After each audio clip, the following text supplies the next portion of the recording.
기쁨의 촛불. 여러분 잘 기억하셨다가 이합전 한 주간은 대림절 셋째 주간으로서 이 기쁨의 주간이었고, 네 번째 주간은 사랑의 주간이라고 얘기할 수 있겠습니다. 오늘 말씀 제목은 성탄절을 맞이하는 사람들인데요, 다양하답니다. 각자 다 어떤 모습인가를 한번 점검해보는 귀한 시간 될 수 있기를 바라고요. 요한복음 1장 12절 말씀해 보니까 두 가지로 얘기합니다. 예수를 영접한 사람이 있고 예수를 영접하지 못한 사람이 있습니다. 잘 듣고 있다 대답하셔야 돼요. 엉뚱하게 대답하면 안 됩니다. 예수를 영접하지 못한 사람이 1번, 그리고 예수를 영접한 사람이 2번. 선택해야 돼요.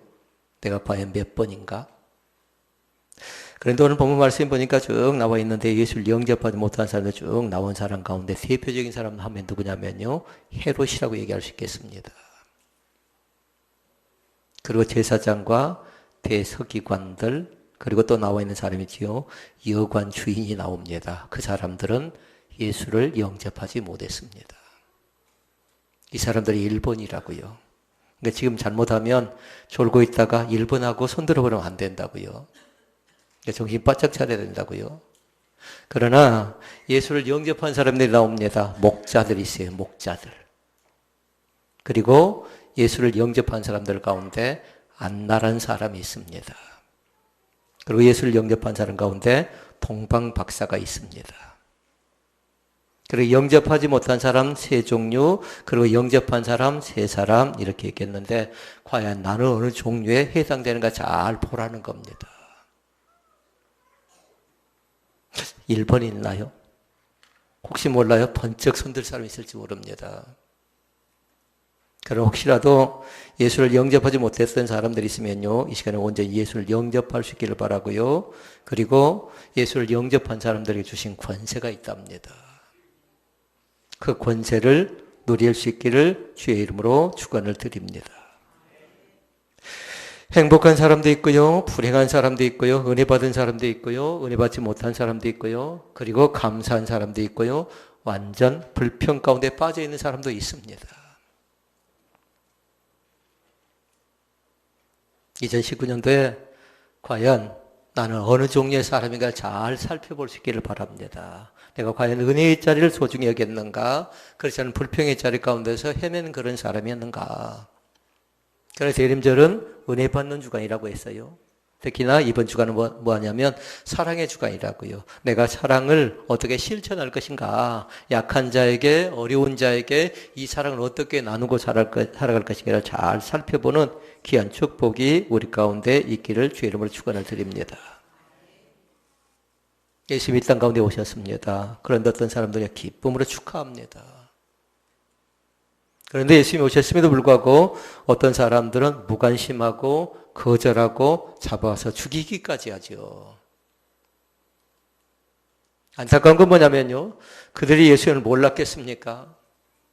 그들이 예수님을 알고 있습니다. 그런데 그들 자신들은 무관심해서, 관심이 없어서 부인하고 외면하고 거절했다가 예수를 십자가에 못 박는 크나큰 아픔을 저질렀던 사람들이 있습니다.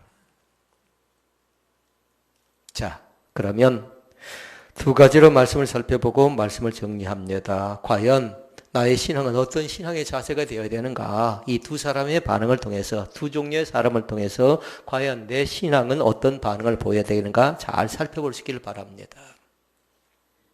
첫째는 뭐였죠? 예수를 영접하지 못한 사람. 세 종류였는데 한 사람은 헤롯, 그리고 두 번째는 유대인들과 대제사장, 제사장이라고 얘기할 수 있겠고요. 세 번째는 여관 주인이라고 얘기할 수 있겠습니다. 헤롯은 한번 생각나는 것이 있어야 됩니다. 헤롯은 뭐냐면요, 마음속에 증오로 불태운 그런 사람이라고 얘기할 수 있겠습니다. 우리가 이 앞전 말씀을 통해서 봤습니다. 마음이 중요하고, 그 다음에 생각이 중요하고, 그 다음에 즉각적인 순종이 중요하다. 요셉의 신앙을 통해서요. 예수를 만난 사람하고 우리가 셋째 주간에 말씀을 살폈습니다. 마음이 넓은 사람이었을 뿐 생각이 깊은 사람이었고 하나님의 말씀 앞에 즉각적으로 순종했던 사람이 요셉이었던 것처럼, 그런데 헤롯이라는 사람은 마음이 엉망진창입니다. 이 시간 혹이라도 내 마음에 뭔가 심란하고 복잡한 생각을 가지고 있는 사람들이 있으면요, 이 시간에 마음을 차분하게 정리정돈할 수 있기를 바랍니다.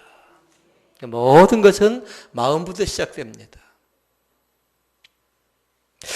헤롯의 태도를 보니까요, 헤롯에게 세 가지의 문제가 있습니다. 의심이 많은 사람입니다. 그리고 사람을 죽였죠. 그러니까 잔인한 사람이라고 얘기할 수 있겠습니다. 그리고 또 그 자신은 40년 동안 왕으로 있으면서 미움, 증오로 가득 찬 사람이 누구냐면요, 헤롯입니다. 헤롯의 가족사를 보니까요, 아내가 10명이었고요, 자식이 15명이었습니다. 그런데 아내들 살해합니다. 그리고 장모도 살해합니다. 자녀가 15명이었는데 세 아들도 살해를 해버립니다. 그러니까 헤롯을 가리켜서 그렇게 얘기했습니다. 로마에 줄리어스 시저 황제가 있었는데요, 그렇게 표현을 했어요. 헤롯의 아들로 태어나기보다는 돼지로 사는 것이 더 안전하다고 할 정도로 이렇게 악평을 했습니다. 그리고 헤롯은 무서운 사람입니다. 예수님이 탄생한다라는 동방박사의 제보를 듣습니다. 그런데 그 자신이 어떻게 합니까? 음흉한 계획을 세우지요. 그리고 베들레헴에 있는 2살 미만의 어린애들은 다 죽이라고 얘기합니다. 이것이 헤롯의 모습이었습니다.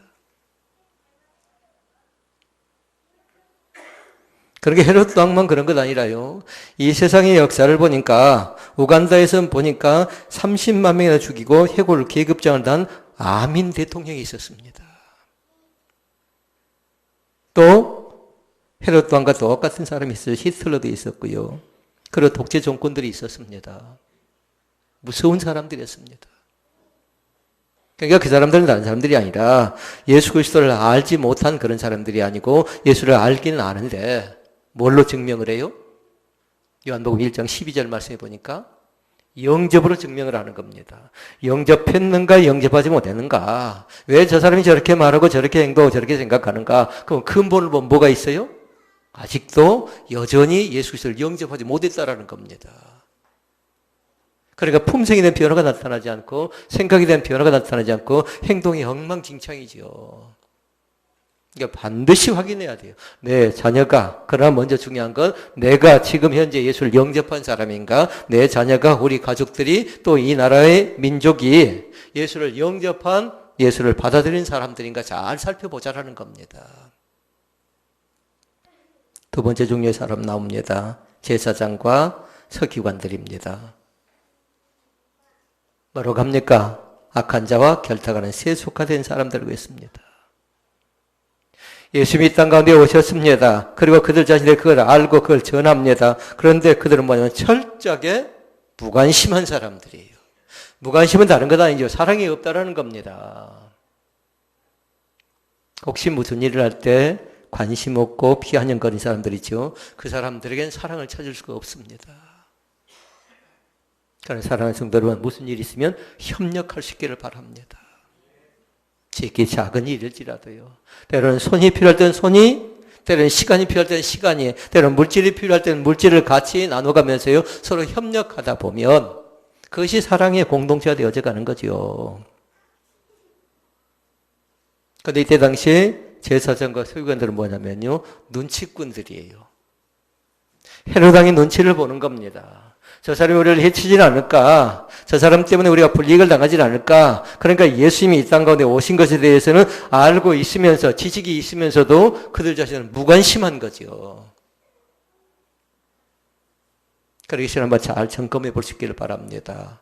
헤롯은 미움 있는 사람이고, 그리고 서기관과 제사장들은 다른 사람들이 아니라 무관심한 사람들이고, 이유가 있어요.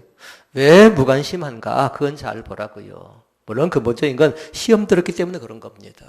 믿음이 연약하기 때문에 그런 겁니다. 그러나 더 중요한 건 있어요. 그건 다른 것 아니라 세속화되어서 그들 자신들이 물질이라든가 명예라든가 자기들의 자리에 급급하기 때문에 그렇습니다.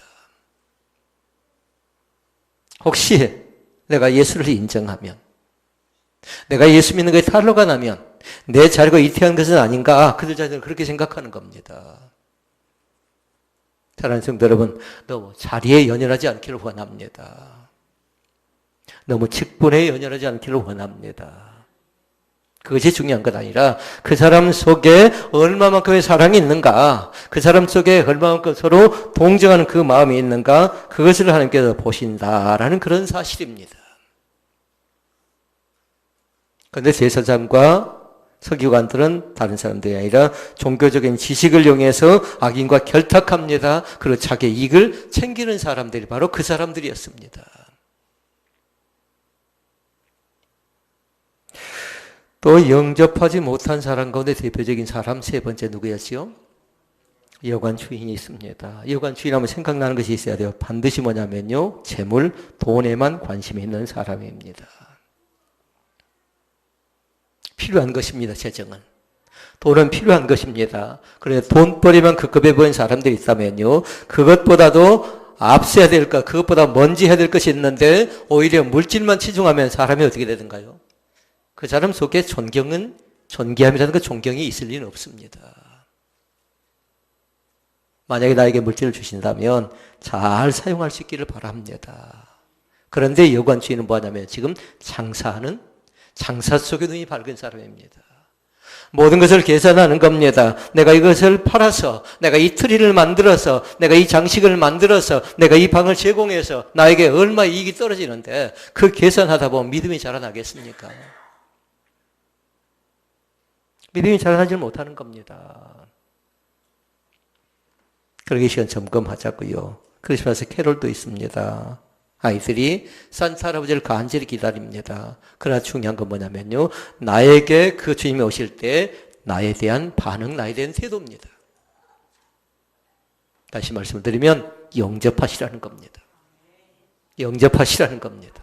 마음속 깊이 영접해서요, 그러면서 마음으로 믿고 입으로 신에서 구원받는 귀한 축복의 역사가 나타날 수 있기를 주의 이름으로 축원을 드립니다. 그러면 그나큰 두 번째 사람들 있지요. 이 사람들 예수를 영접한 사람들입니다. 예수님이 이 땅 가운데 오셨습니다. 축하합니다. 그러면서 영접합니다. 우리 아이들이 찬양합니다. 경배합니다. 그러면서 이 아이들이 예수를 기쁘게 맞아들이는 귀한 은혜가 우리 가운데 넘쳐날 수 있기를 주의 이름으로 축원을 드립니다. 첫째 종류의 사람은 누구냐면요, 봉방 박사들입니다. 별을 연구한 사람들입니다. 그런데 그들 자신들은 뭐냐면요, 별을 연구할 뿐만 아니라 그들 자신들이 먼 길을 찾아와서 경배하지요. 그런데 한 단어로 얘기하면 그들 마음속에 뭐가 있냐면요, 예수님을 간절히 사모하는 마음이 있었다라는 겁니다. 그 축복이 있기를 원합니다. 그 마음이 있었다라는 겁니다. 그러니까 동방박사들에게 있는 건 특징은 네 가지가 있어요. 하나는 뭐냐면요, 그들 자신의 사모하는 마음이 있었을 뿐만 아니라 예수님께 찾아와서 했던 것이 있었지요. 뭐 합니까? 황금을 드리고 유향을 드리고 몰약을 드리죠. 그런데 황금이 중요하고 유향이 중요하고 몰약이 중요한 것 아니라 그들 자신들은 뭐 하는 겁니까?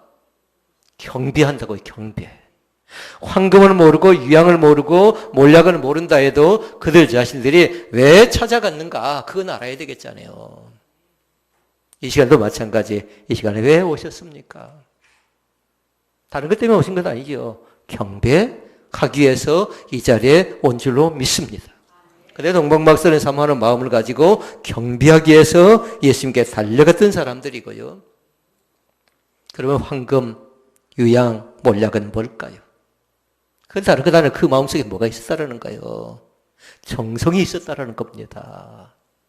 그 마음속에. 우리가 드리는 헌금도 마찬가지로 정성이 있어야 됩니다. 우리가 드리는 수고도 마찬가지에 정성이 있어야 됩니다. 땀 흘리고 수고하고 노력한 것 자체가 만약에 정성이 담겨져 있으면 그것은 거짓이고 위선이고 다른 사람에 보이게 한 하나의 체밖에 되지 않는다는 겁니다. 그리고 그 자체가 어때야 돼요? 순수해야 되는 거죠. 누가 볼 때나 보지 않을 때나.